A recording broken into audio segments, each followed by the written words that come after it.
Hey guys, Mr. Yeisley here. So we're on to our final lesson, lesson number 10 in chapter F, all about fractions. And lesson number 10 is the very back page of your notes, and it's all about how to divide fractions. So how do we divide a fraction by a fraction? Well, this method has kind of an easy little ring to it to remember how we do this, and it's called the keep, change, flip method. And the reason you'll find out here in a second we call it the keep, change, flip method is because that is literally what's going to happen to this as we look at it. So first thing we want to do is we want to convert to a fraction if necessary. So put whole numbers over 1, switch mixed numbers into improper fractions. We've already been talking about that for quite some time, but that would always be our first step.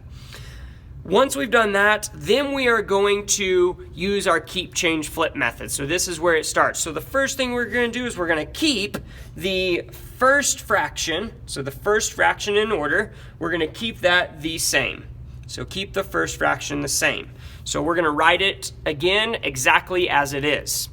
Then we're going to change the division sign to multiplication sign. So the division is now going to become multiplication. Right?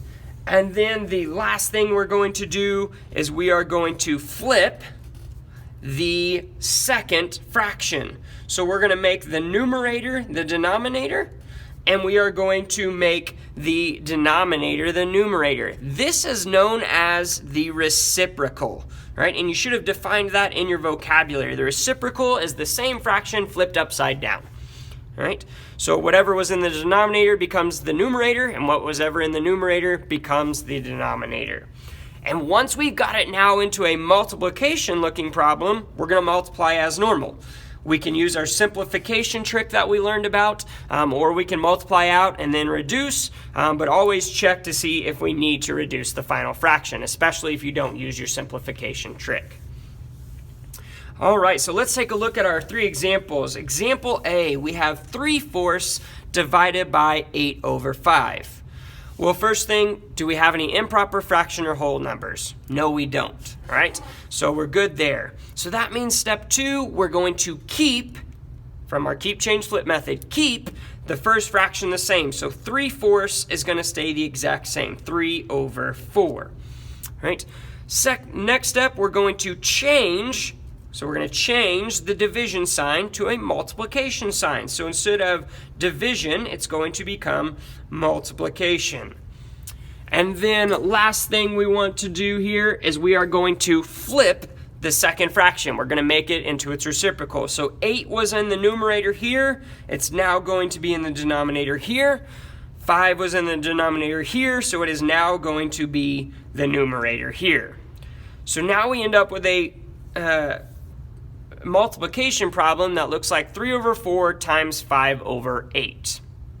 All right, well, at this juncture, now we have 2 choices. We can either multiply it as normal straight across, all right, or we can check for are there any simplification tricks that we can use. So let's look diagonally and see if we can simplify.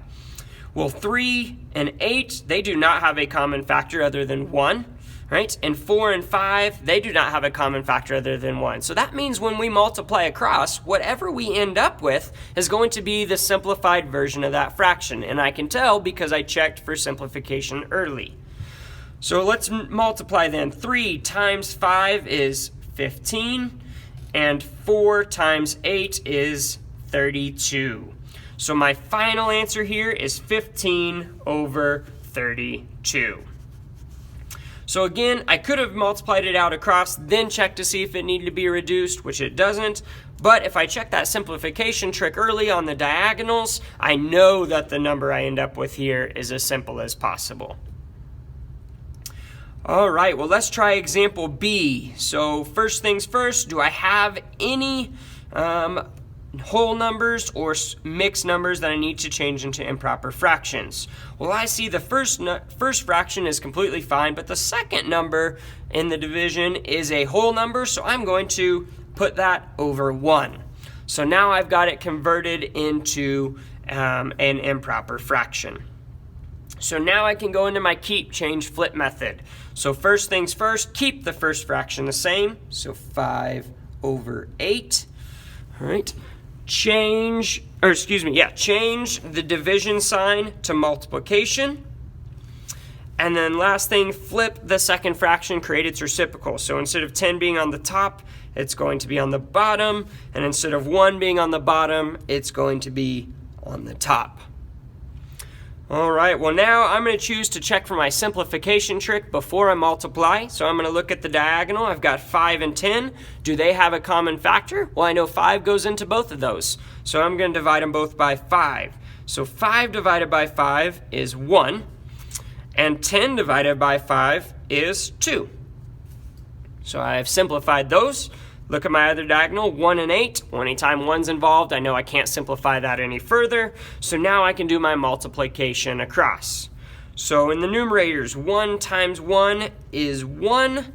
And in the denominator, 8 times 2 is 16. And because I did my simplification trick, I know that this is already reduced as low as it can go. All right, well, I'd encourage you to try example C on your own and then check your answer with mine. So example C says 1 2/3 divided by 4 1/2. Well, I see I got two mixed numbers, so first thing I need to do, convert them into improper fractions. So I'm going to take my denominator of my first fraction and multiply it times the whole number. So 3 times 1 is 3. Then I'm going to add that to the numerator. So 3 plus 2 is 5. So there's my new numerator. Denominator stays the same. So I've got 3. Divided by, because I'm not doing any of my keep, change, flip yet. I'm just converting these mixed numbers to improper fractions. So my sign doesn't change at this point. Well, now I got to do the same thing. So denominator times the whole number. 2 times 4 is 8. And then 8 plus the numerator plus 1 is 9. And then that is all over the original denominator of 2. All right, well at this juncture, now we've got what we need to do our keep, change, flip. So first step, keep the first fraction the same. So I'm going to rewrite that 5 divided by 3. Change the division to multiplication. And then flip the last fraction. So instead of 9/2, it becomes 2/9. All right, well at this point, I'm going to check for my simplification trick. So I'm going to look at my diagonals. 3 and 2, they don't have anything in common greater than 1, so nothing to simplify there. 5 and 9, nothing in common other than 1, so nothing to simplify there. So I know now when I do my multiplication that these answers are going to be in their smallest form, reduced fraction form.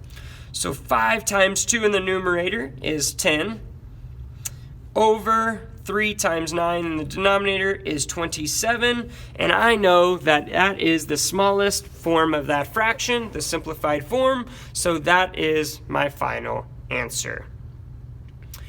All right, well you do have now, or should have now, what you need to divide fractions. So if you have any additional questions, please let me know, but this is the last section of our playlist, so continue on with the activities and finish your final worksheet.